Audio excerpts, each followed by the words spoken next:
the names of the U.S. residents who then became the presidents and got a view from the White House loo of Pennsylvania Avenue.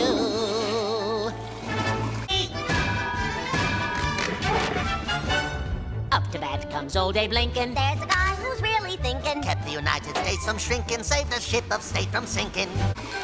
George Washington was the first you see. He once chopped down a cherry tree. Franklin Roosevelt, president who helped us win in World War II. Teddy Roosevelt charged up San Juan Hill. It's Eisenhower who's got the power from 53 to 61. Harry Truman, weird little human, serves 2 terms in when he's done. Tom Jefferson stayed up to write a declaration late at night, so he and his wife had a great big fight, and she made him sleep on the couch all night. John Kennedy had Camelot. And Ronald Reagan's speeches scripts all came from famous movie clips. Then Lyndon Johnson took his spot. In 1913, Woodrow Wilson takes us into World War I.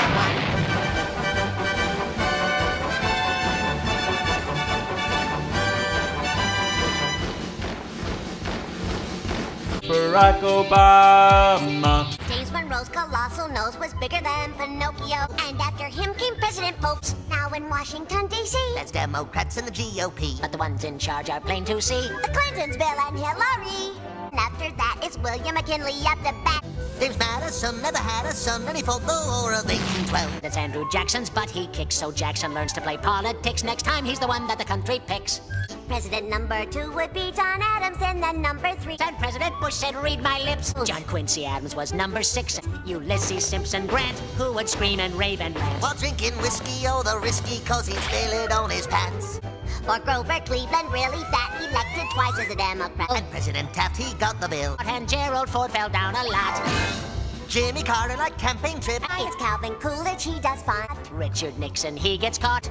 James Garfield, someone really hated, cause he was assassinated. Then Benjamin Harrison. Zachary Taylor liked to smoke. His breath killed friends whenever he spoke. It's 1877 and the Democrats would gloat. But they're all amazed when Rutherford Hayes wins by just 1 vote. George W. Bush. Martin Van Buren, number 8 for a 1-term shot as chief of state. Chester Arthur gets instated. 4 years later, he was traded. And then in 1929, the market crashes and we find It's Herbert Hoover's big debut. He gets the blame and loses too. 1850, really nifty. Miller Fillmore's in. William Harrison, how do you praise? That guy was dead in 30 days. John Tyler, he liked country folk. Warren Harding next in line. Young and fierce was Franklin Pierce, the man without a chin. Andrew Johnson's next, he had some slight defects. Congress each would impeach. And so the country now elects.